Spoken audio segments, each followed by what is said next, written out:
Ya, kita sekarang membahas polisi sebagai institusi.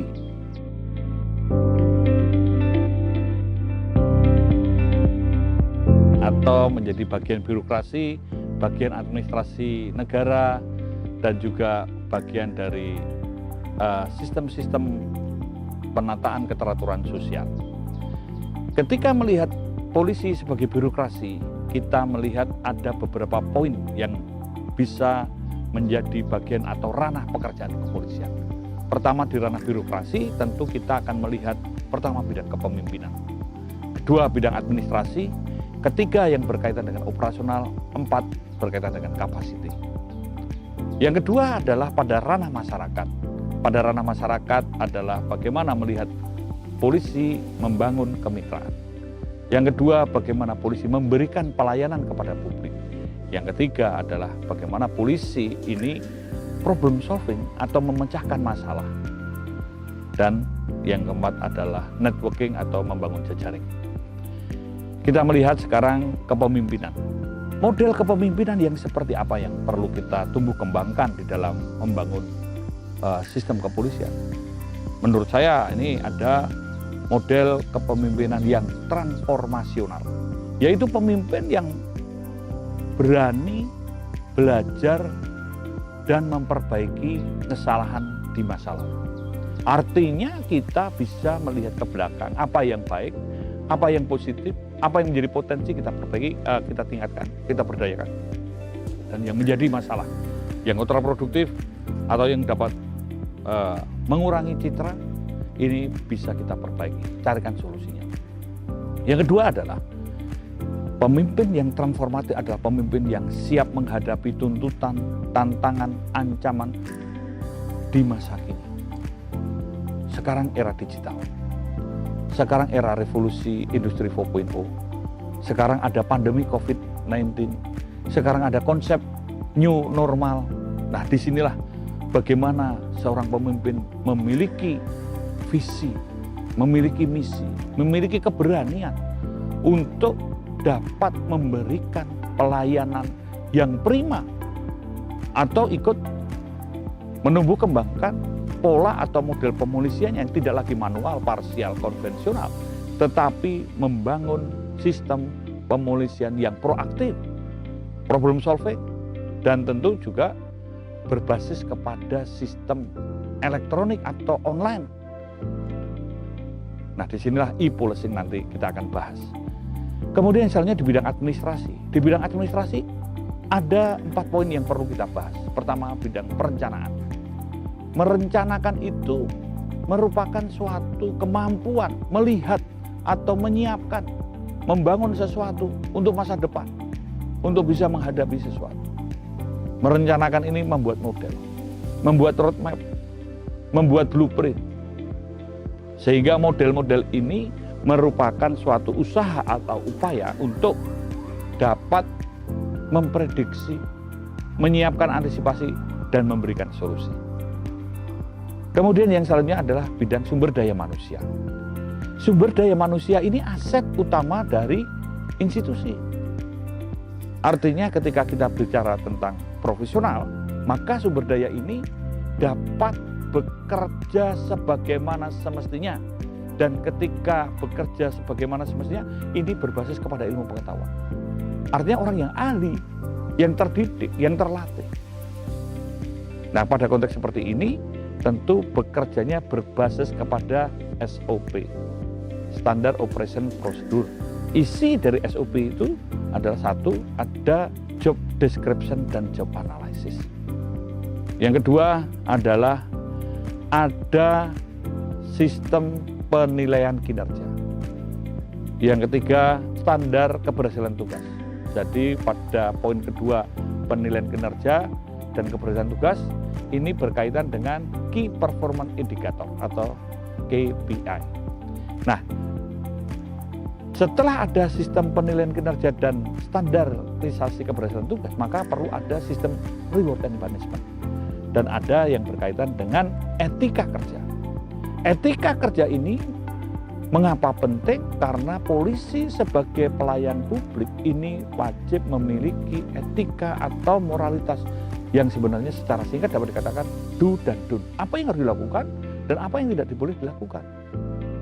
Ini moralitas yang harus dijaga.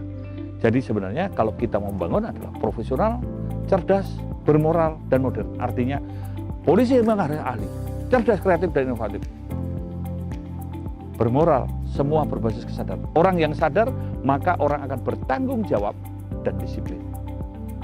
Dan modern itu tentu berbasis IT. Nanti ke depan semuanya di era digital, era revolusi industri 4.0 adalah berbasis kepada elektronik atau kepada e-policing atau electronic policing sebagai model pemolisian di era digital. Yang ketiga, di bidang birokrasi juga memberikan operasional. Bagaimana membangun atau menata sistem operasional yang sifatnya rutin, khusus, dan kontingensi. Yang rutin adalah yang sehari-hari dilakukan untuk maintenance, untuk menjaga keteraturan, untuk memberikan pelayanan. Ini boleh dikatakan analoginya pekerjaan perusahaan listrik negara atau PLN. PLN bekerja bukan hanya pada saat listrik mati, tetapi bekerja bagaimana agar listrik tidak mati, dan ketika ada listrik mati, segera bisa tertangani. Pada pekerjaan operasi rutin ini berbasis kepada intel dasar, berbasis kepada perkiraan keadaan intelijen, atau berbasis juga pada kalender kamtipmas. Nah, disinilah bagaimana secara preventif, represif, dan rehabilitasi atau recovery ini terus dilakukan. Yang kedua adalah yang bersifat khusus. Yang bersifat khusus ini merupakan suatu operasi kepolisian yang dilaksanakan pada rentang waktu tertentu dengan menggunakan sumber daya tertentu untuk mengatasi atau fokus pada objek tertentu. Semua serba terbatas. Nah, di sini operasi ini yang secara khusus dapat dikatakan sebagai operasi kepolisian yang terpusat maupun mandiri kewilayahan. Ini juga ada kaitannya misalnya masalah yang berkaitan dengan politik. Ini juga perlu operasi khusus.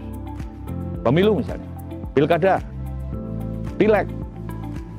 Ada juga yang berkaitan dengan kegiatan protokoler atau kegiatan kemasyarakatan. Nah, ini semua saling elaborasi antara yang rutin dan khusus, atau bisa yang rutin ini ditingkatkan. Kemudian operasi yang bersifat kontingensi. Nah, permasalahan kontingensi ini kita bisa melihat bahwa Indonesia negara yang syarat dengan potensi terjadinya masalah-masalah yang bersifat kontingensi. Pertama, karena faktor manusia. Kita bisa melihat bahwa dalam masyarakat majemuk di Indonesia ini potensi konfliknya besar. Karena masalah primordial ini juga menjadi potensi yang digunakan untuk memicu sesuatu konflik, untuk mendapatkan legitimasi dan juga solidaritas. Faktor-faktor manusia ini dapat kita berikan contoh, misalnya masalah demo dengan massa besar, konflik sosial yang berbasis pada primordial atau SARA, kemudian ada teror bom, dan lain sebagainya. Yang kedua ada faktor alam. Faktor alam ini merupakan ya hal-hal yang harus kita siap mengatasi dan menangani. Karena Indonesia bagian ring of fire, rawan bencana.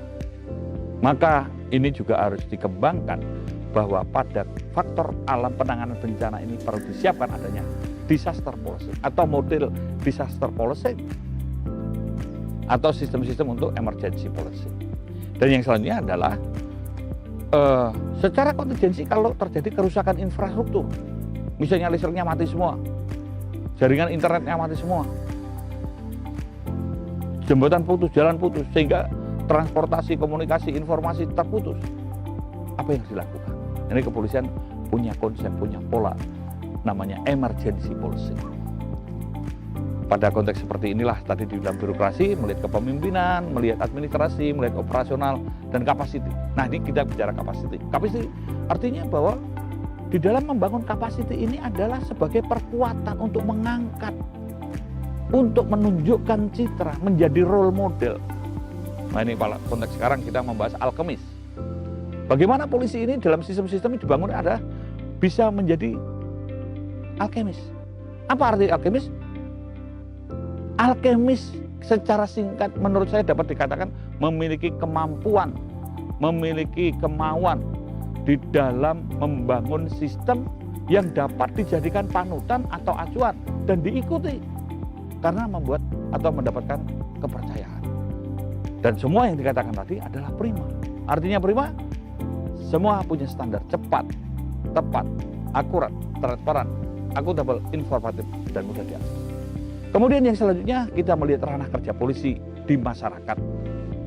Pertama adalah berkaitan dengan namanya kemitraan. Polisi tidak mungkin berdiri sendiri. Kita harus membangun kemitraan.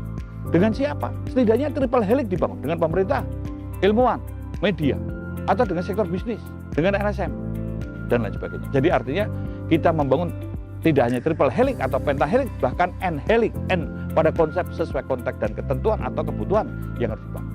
Nah, kemudian yang selanjutnya adalah bagaimana kepolisian di dalam masyarakat memberikan pelayanan. Pelayanan kepolisian ini menurut saya bukan pelayanan-pelayanan yang sifatnya administrasi, pelayanan SIM, pelayanan STM, bukan itu saja.